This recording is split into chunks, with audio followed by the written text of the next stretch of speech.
番茄作为我们家庭种植最受欢迎的品种，应该算好种又高产的。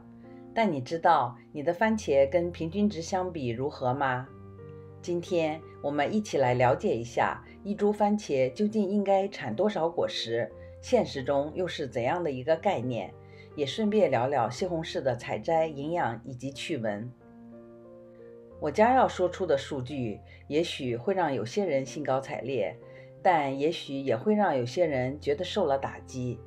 其实不用对这类我认为属于 fun facts 的趣闻太当真，就当是给大家辛勤种植之余添个话题吧。英文资料显示，每株番茄的平均产量应该是10磅左右，也就是 4.5 公斤、90斤的样子。而这个网站按搭架子的方式不同，稍微细化了一下。如果是用一根棍儿支撑呢，大概平均8磅；但如果用笼子或攀爬架，产量就可以提高到12到20磅。听到这样的数据，大家可以欢喜，但一定不要沮丧，因为影响产量的因素有很多。首先是品种，有些味道口感特别好的，可能产量就是不怎么高，物以稀为贵嘛。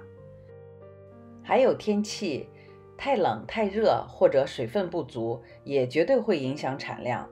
持续85华氏30摄氏度以上的天气会造成落花落果，甚至停止生长。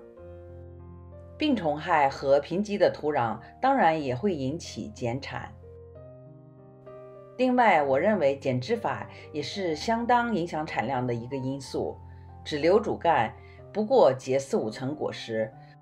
我的3-4个枝干齐头并进，每个都可以少则3层，多则5-6层。实力强振，这样做的产量保守估计也是翻番的。现在屏幕上显示的就是我的一颗典型的番茄长势。如果你想了解我是怎样减枝的，请点击右上角查看我的番茄解枝视频。最终能收获多少，就落在我一个网友常说的缘分了。我很同意，确实我们和植物之间也是讲究缘分的。在你家百般费心长不好的，在别家爱答不理，可能也能硕果累累。反之亦然，每家总有让别人羡慕的花草树果。所以我觉得那就坦然接受，方得自在。扯远了，我们来看看现实中10磅番茄是个什么概念。这天是7月6日，我一共摘了5磅多的番茄，加上前2天已经摘得的5磅，就是10磅多一点。最大的1磅多480克，现实就是这个样子。最小的呢，只有2.1盎司60克，大大小小一共37颗，平均每颗重量是4.4盎司125克，也就是2两半的样子。这里面大概有5个不同品种，并没有包括樱桃番茄在里，大小很不整齐，但这是我们做有机家庭种植的现实，几乎不可能种出整齐划一的。番茄的大小主要是由品种决定的，当然后续管理也会有影响。同一株上的番茄因为营养水分吸收不均，自然大小不等。品种很重要，除了决定大小、产量、重量，另外还有成熟时间。早熟型的呢50来天，晚熟的就得80-90甚至上百天。所以如果你的番茄还没有变红色，也不用着急，到时间自然就会熟了。不过如果我们能根据这个信息配合自己的地域气候来选择品种，也算是顺应天时。如果你那里生长季比较短，那就选择早熟型的番茄。中熟型的呢，在夏天非常热的地方种比较好。而阳光灿烂、生长季长的地方，比如我们加州，可选择的就很多，不妨试试晚熟型的，可以收获比较大的果实，并一直持续到冬天。我打算明年专门找棵来种种看。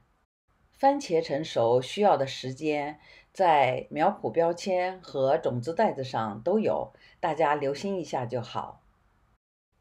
有朋友问番茄什么时候可以采摘？专家们认为，番茄是几种没有完全成熟就可以采摘的果实之一。理论上讲，它是可以在绿白色变红的时候，比如这样就可以摘下来的。商业上应该是这样做的，然而对于我们家庭种植来说就不必了。我自己觉得最佳的采摘时机是它基本都变红了，但捏着还有一点点硬的时候，此时的口感、味道都一流。如果变软了，那就是熟过劲了，需要赶紧摘。不过天气太热的话，有时也会在没完全变红的时候就变软了，甚至开始裂果，那就最好摘下来，放在温室下，很快就彻底熟了。放在冰箱里也是可以的，稍微慢一点，口味可能也会受影响。最好不要放在阳光太强烈的窗台之类的地方，有可能容易烂果。我一般都是让它们彻底成熟了才摘，但我知道有的朋友家里闹暑灾，尤其今年地鼠、松鼠、老鼠格外猖狂，所以早一点摘是没有问题的。还有一点，等天凉了需要注意，如果你那里白天温度到了60°C15摄氏度以下，番茄基本上就不会在藤上成熟了，那就只能连着一点瓣摘下来放在纸袋里或包纸里，头朝上，温室庇阴处慢慢让它们成熟。你觉得番茄是水果还是蔬菜呢？